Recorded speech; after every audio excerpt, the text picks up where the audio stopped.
नमस्कार बच्चों, विज्ञान की कक्षा में एक बार आपका फिर स्वागत है। हम पढ़ रहे थे आपकी पुस्तक का अध्याय नंबर 6 रासायनिक अभिक्रियाओं वाला पाठ।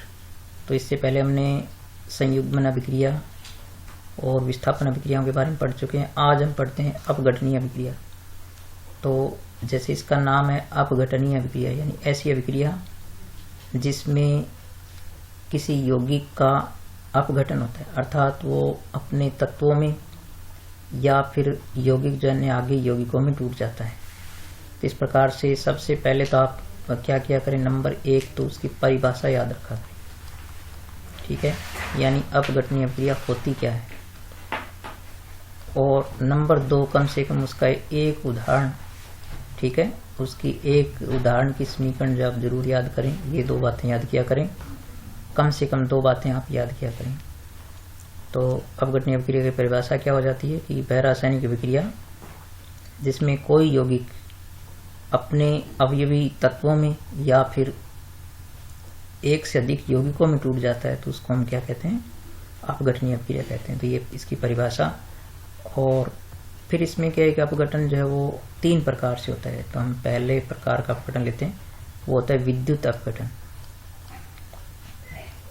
विद्युत अपघटन। तो विद्युत अपघटन से जैसे स्पष्ट हो रहा है कि विद्युत के द्वारा जो अपघटन होता है वो होता है विद्युत अपघटन। अपघटन का मतलब आप समझ ही गए, यानी यौगिकों का टूटना, यानी यौगिक टूट जाता है तो अपघटन हो जाता है।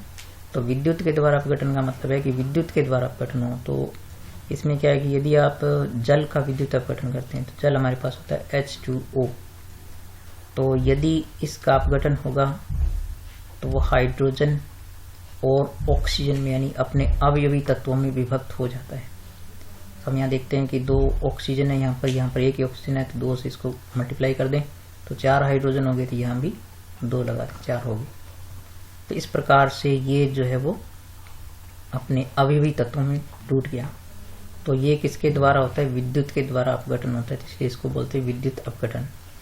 तो विद्युत अपघटन की जो अभिक्रिया है वो प्रक्रिया जो है वो आप इस प्रकार समझ सकते हैं कि मैं एक छोटे से प्रयोग के द्वारा आपको बताता हूँ कि यदि आप एक प्लास्टिक का टब लेकर के और क्या करें, उसमें 2 कार्बन की ऐसे रॉड लगा लें और इसमें लगभग इतना पानी भर दें, ठीक है, इतना पानी भर दें इसमें यहाँ तक। और फिर क्या करें, 2 पर्क नलियाँ लेकर के उनको पानी से भरकर उनके आगे अंगूठा लगा लें और यहाँ से जो इनके ऊपर यहाँ पर ऐसे उल्टा रख दें, ठीक है, और अंदर ले जाकर के अंगूठा हटा लें तो यहाँ से इनके अंदर पानी भरा रह जाएगा।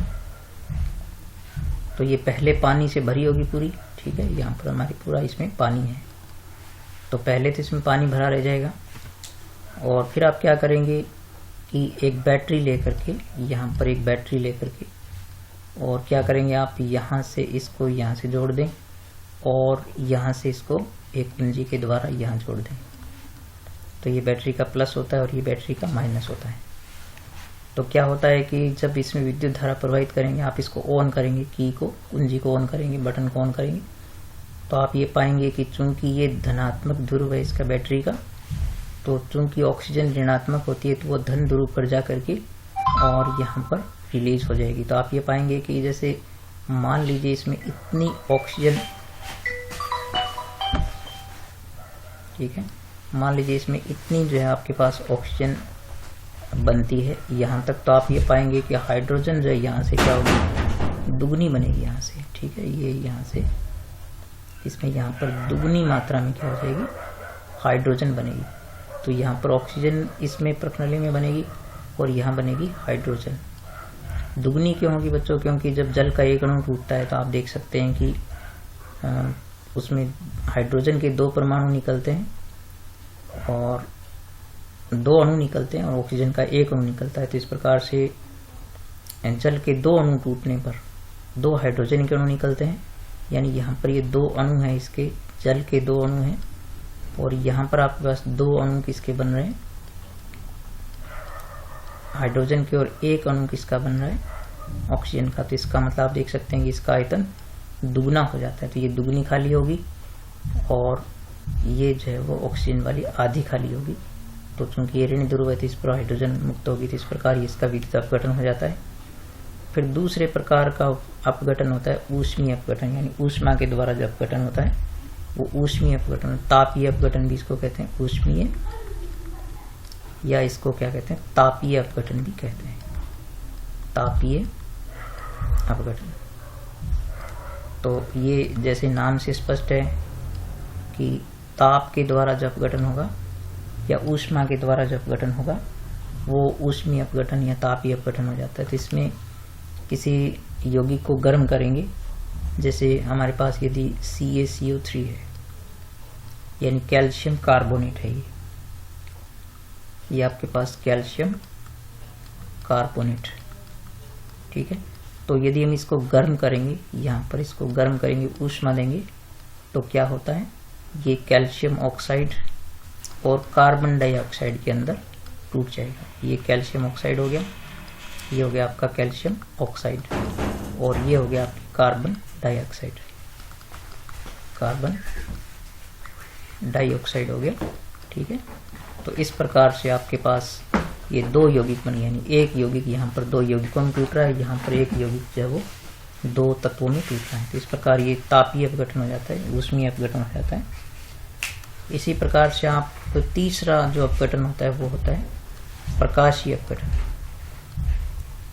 तो प्रकाशीय अपघटन से स्पष्ट है कि जो प्रकाश के द्वारा अपघटन होता है प्रकाशीय अपघटन, यानी जो सूर्य के प्रकाश के द्वारा जो अपघटन होता है वो प्रकाशीय अपघटन हो जाता है। तो इसमें कुछ उदाहरण आप ले सकते हैं, जैसे आप देख सकते हैं कि यदि HBr जो होता है हाइड्रोजन ब्रोमाइड, HBr को यदि आप सूर्य के प्रकाश में रखेंगे या इसको प्रकाश में खुला छोड़ेंगे आप यहाँ पर, तो क्या हो जाता है ये अपने अवयवी तत्वों में विभक्त हो जाता है। तो इससे क्या बनेगी हाइड्रोजन और ब्रोमीन गैस बनेगी। तो इस प्रकार से ये जो यौगिक है वो आगे अपने अवयवी तत्वों में प्रकाश के द्वारा अपघटित हो जाता है। तो इस प्रकार विद्युत अपघटन होता है, विद्युत के द्वारा अपघटन, ऊष्मीय अपघटन होता है जो ऊष्मा के द्वारा गर्म करने पर अपघटन होता है, और प्रकाशीय अपघटन जो होता है वो प्रकाश की उपस्थिति में, सूर्य के प्रकाश की उपस्थिति में होता है। तो इस प्रकार से अपघटनीय अवक्रिया के ये 3 प्रकार हमने पढ़े। तो अपघटन से स्पष्ट है कि यौगिक टूटता है।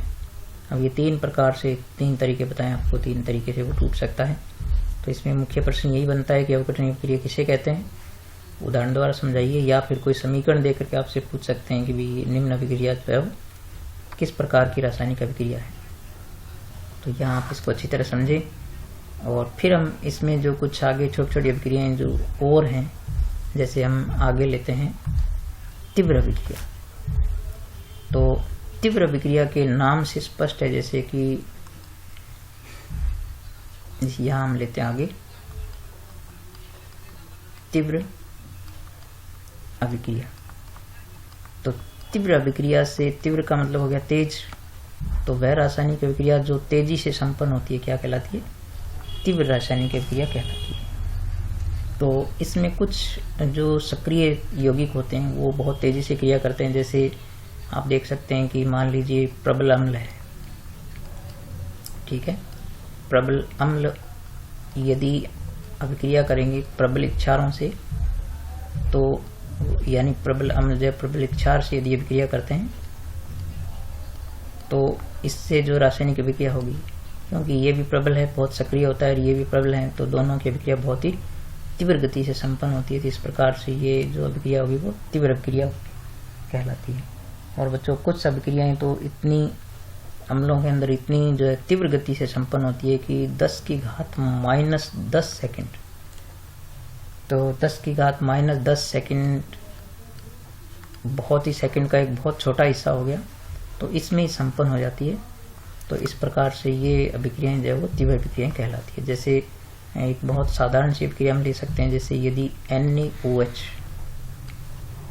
ये सोडियम हाइड्रोक्साइड हो गया, ये हो गया आपका सोडियम हाइड्रोक्साइड, और यदि इसकी अभिक्रिया हम HCl से कराएं, हाइड्रोक्लोरिक अम्ल जो होता है, हाइड्रोक्लोरिक ये अम्ल हो गया, तो इसकी अभिक्रिया होगी तो अम्ल और क्षार की अभिक्रिया से हमेशा क्या बनते हैं, लवण और जल बनते हैं। तो NaCl प्लस क्या बनेगा, H2O। तो इस प्रकार से ये लवण और क्षार अभिक्रिया करके जो है वो लवण और जल बनाएंगे और ये बहुत ही तीव्र गति से संपन्न होगी। ये अभिक्रिया लगभग इतने समय में संपन्न हो जाएगी। बहुत तीव्र गति से इनकी अभिक्रिया संपन्न होती है। तो इस प्रकार तीव्र अभिक्रिया क्या होती है, जो तीव्र गति से संपन्न होती है, तेजी से संपन्न होती है, तो वो तीव्र अभिक्रिया होती है। इसी प्रकार यदि सिल्वर नाइट्रेट की अभिक्रिया करवाई जाए, यानी AgNO3 की यदि हम HCl से अभिक्रिया कराएं, तो वो भी आपके पास क्या होगी, यानी AgCl बनेगा प्लस HNO3 बनेगा। तो इस प्रकार से ये अभिक्रिया भी बहुत तीव्र गति से संपन्न होती है। तो ये तीव्र अभिक्रियाएं जो है वो तीव्र गति से संपन्न होती है। और फिर हमें एक और अभिक्रिया जो इसकी विलोम हो गई वो हो गई मंद अभिक्रिया। मंद अभिक्रिया, तो मंद अभिक्रिया वो होती है जो मंद गति से संपन्न होती है, यानी बहुत धीमी गति से संपन्न होती है। तो धीमी गति से संपन्न अभिक्रियाएं जो होती है वो कई मिनटों में या कई घंटों में या कई तो कुछ दिनों में संपन्न होती है। तो इस प्रकार की अभिक्रियाएं क्या कहलाती है, मंद अभिक्रियाएं कहलाती है। तो इसका बहुत एक साधारण सा उदाहरण अपने दैनिक जीवन में देख सकते हैं। जैसे हम कई बार लोहे की नई चीज लेकर आते हैं, इसको हम छोड़ देते हैं, तो 1-2 दिन बाद हम देखते हैं कि उस पर क्या लग जाता है, जंग लग जाता है। तो लोहे पर जंग लगना, ठीक है, लोहे पर जंग लगना जो है वो एक साधारण सी क्या हो गई, मंद अभिक्रिया के रूप में हम समझ सकते हैं इसको। जैसे लोहा हो गया, आपके पास Fe होता है, और बच्चों जंग लगने की प्रक्रिया जो है वो केवल क्या है, ऑक्सीजन की उपस्थिति में संपन्न हो सकती है और साथ में नमी होनी चाहिए, जल होना चाहिए। तो इस प्रकार ये लोहा हो गया और ये ऑक्सीजन हो गई और ये हो गई आपकी जल वाष्प या जल की नमी हो गई। तो इससे क्या होता है कि जंग लग जाता है। तो जंग का ये सूत्र होता है बच्चों Fe2O3.3H2O। तो ये बच्चों जो डॉट लगा करके इसके साथ जल के जो 3 अणु हमने जोड़े हैं, इसको बोलते हैं क्रिस्टलन जल, ठीक है। तो ये 3 हाइड्रेट अणु इसके साथ जुड़े रहते हैं नमी के रूप में।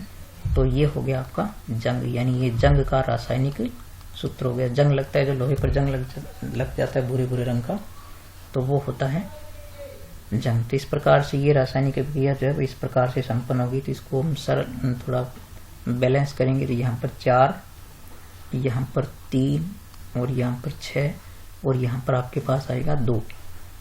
तो बच्चों इस प्रकार की जो रासायनिक समीकरण है वो बहुत ही जटिल होती है।